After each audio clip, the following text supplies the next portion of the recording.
Hi guys, it's Mike here from KS Bushcraft Down Under. Today I thought I'd knock you out a review of this Sterno Inferno hiking stove, or whatever you want to call it. So there are times I think I'm a bit of a slow learner. I like to be prepared. That includes in my car. But I've had the car broken into a few times of late. It's just a sign of the times, and I've got a narky habit of leaving high value gear in my car. So, for example, like this titanium heavy cover set. This is a great set for hiking, but I'm not prepared to leave that on my car. So this little fella came in at $20 US, and I think for 20 bucks, this is a pretty cool little system.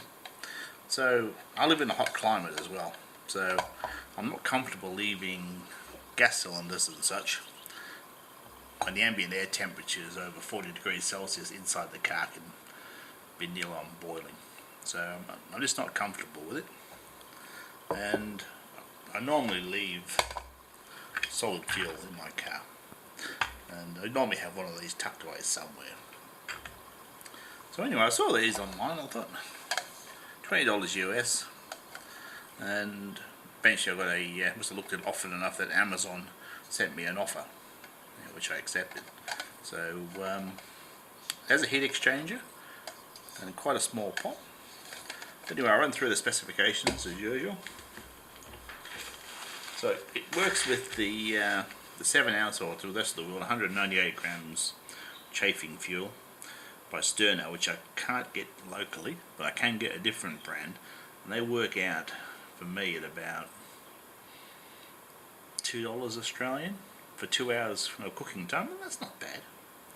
And I think they'll be a good option for leaving in the car. I don't expect it to be very quick, but I think it'll be a go. So the whole system weighs in at 306 grams without fuel. The pot itself at 124, the lid at 57, so the lid's quite heavy for what it is. It could easily be replaced with tin foil. The stand is at 51 grams, and the feet at 58, which are removable, and the stuffer at 12 grams.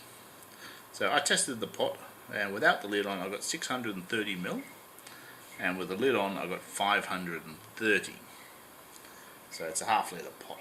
Really not big enough for bushcrafting, because you want something close to a quart.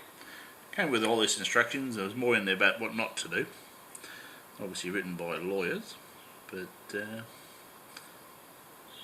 it looks a neat little unit, it really does. So I'll be testing it with solid fuel, alcohol. I think it's too small for a transient burner, to be honest with you.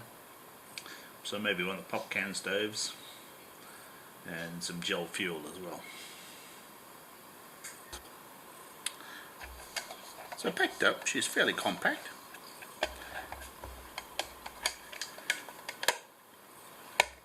So the lid, now there's a few guys mentioned online that these get a bit tight when the pot's really hot. It mentions in the instructions as well, and it's got a bit of a pasta drainer. I think I may cut out a section of this to make it pour better with the lid on, and then you can relax while it cools off. And it seems to be a bit of an over the top. So this is the snuffer, which I've locked in the base. Now from the factory it came with the leg position down there. When I get some cans of fuel, I'll see how that goes. Now there are dimples in the pot, so it's stamped the correct way around for reading it.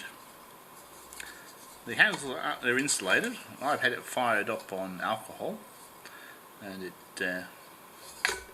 worked quite well. It's a good sized cup for drinking out of, making some pot noodles.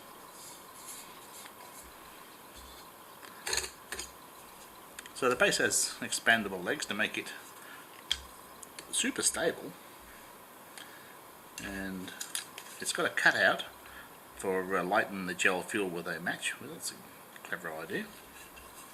And this slot here is for the snuffer. So that's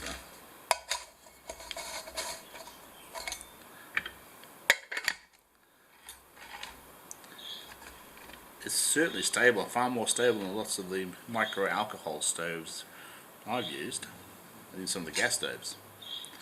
So I reckon if you were wanting one for prepping, or maybe for kids, I think this would be a good unit. Now the base is removable, there's lock or unlock.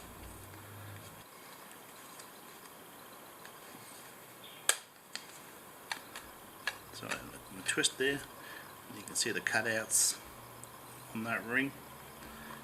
So for using with small alcohol stoves, or maybe with Esbit tablets, I think that may be better with this off, due to the heights. So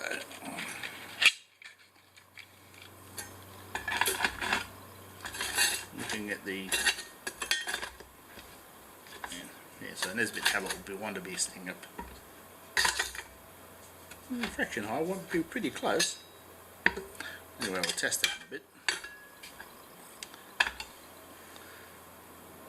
Anyway, I'll fire it up on a solid fuel tablet and see how that performs.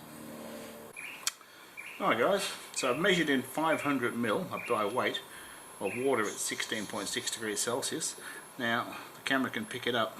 It's directly on the 16 ounce line and over the 300. But I first weighed in 300 ml and it was only showing like the 200 line. So certainly the milliliter line is not accurate on the pot. I've removed the base plate, so I've got a solid fuel tablet here. These are the cheapy ones I buy. So I'll try that without the base. And I'll pop this on. We'll hit the timer.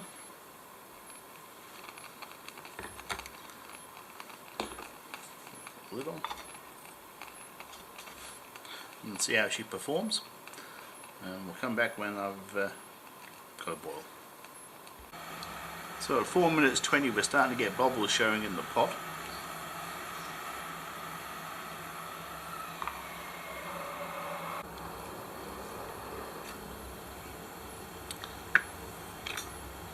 So 5 minutes 45 seconds we've got a boil. Now I think the solid fuel could do better if it was raised up a little bit.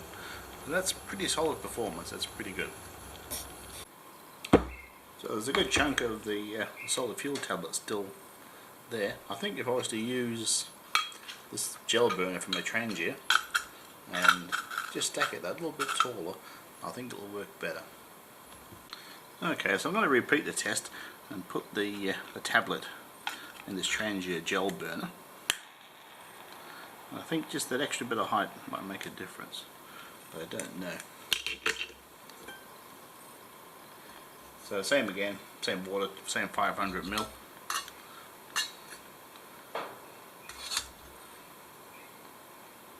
At the timer. Now I found if you don't push the lid on too tightly, just let it sit, it doesn't lock up. But if you do give it a hard shove down, it does grab. So we're at the 5 minute mark. And I don't think it's done as well as when I had the tablet in the open. So we'll see if we beat 540. I don't think we're going to. Possibly it's the having the tablet enshrouded by the gel burner. So at 7 minutes we've got a low boil.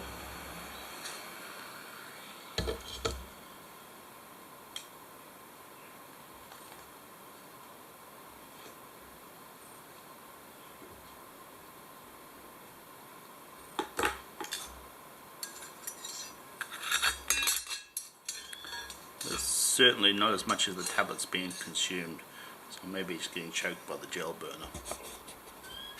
So thinking outside the box, I thought I'd put it on a gas burner, which it sits on really solidly, and locks into these cuts on the MSR. So I'll fire it up.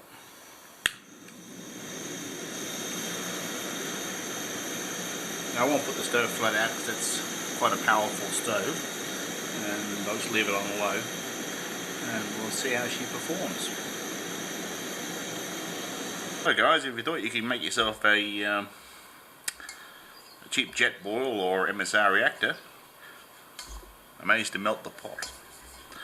So even with the gas only turned down low, this pot isn't fast enough over a heat sink to handle that butane heat. So that's a no-winner. Anyway, it looks like the pot's still serviceable. We'll press on. Okay guys, so I've managed to get some chafing fuel. So packed up. It holds 2 of these guys inside, which is pretty cool. So I'll set up for another burn test. So I got these for about $2 Australian, which is quite cheap. They're they say 3-hour on here, 200 grams, so they're pretty close to the Sterno ones, which I can't buy here. And they look the job.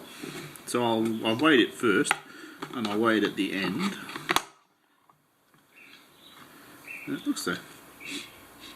It smells pretty good. So it's a shame about me melting the bottom of the pot. So we'll see how this performs with the boil test. So hang in there guys. Okay guys, same as usual. 17 degree water, 500 mils. I'll light her up.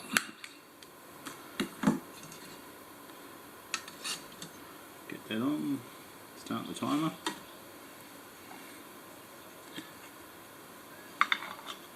I'm just at the 10-minute mark, and I've got almost 70 degrees, so we're getting there, but it's a bit slower than I had hoped for.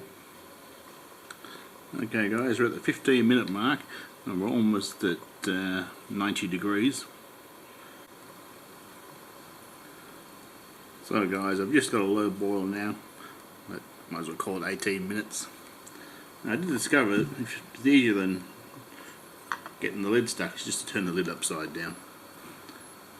So I'll just try out the snuffer.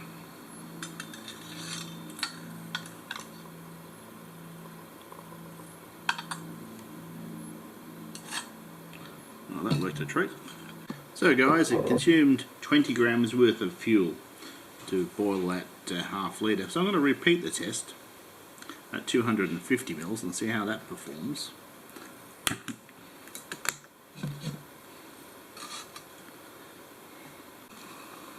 Okay guys, we're getting the boil up, call it 8 minutes.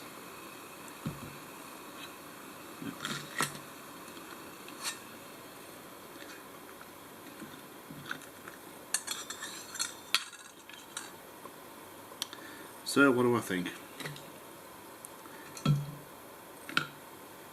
I think it's got its applications. It really does. It's certainly not a 2-person quick brew up cook kit. It's certainly good if you're doing a bit of prepping. Say you live in an apartment block and you're not allowed to store gas cylinders. You could probably get away with storing these. Yeah, so it's nothing. It's quite safe. The lids themselves, this has only been off twice. It's not going to manage indefinite numbers of being removed. It's just not, metal is not durable enough. But these are the only fuel cans that I can get hold of. So I've given some thought to spicing this gel up with some more alcohol, which I can easily do. Let's see if it just doesn't have enough alcohol in the gel mix. There's nothing on the packaging telling me what the percentage is. But $20 US. It's got its places for bug out kits and stuff like that. It's going to work. There's no real fiddly parts. Obviously it's not durable enough for bushcrafting. You can't be sticking it on gas burners, knocking it around. It is fairly fragile, but it's cheap. So it's got its place, but probably not in my gear, to be honest with you. Anyway guys, I'll be sticking this in the back of the car for a rainy day and see how that goes. Anyway guys, thanks for watching. Bye for now.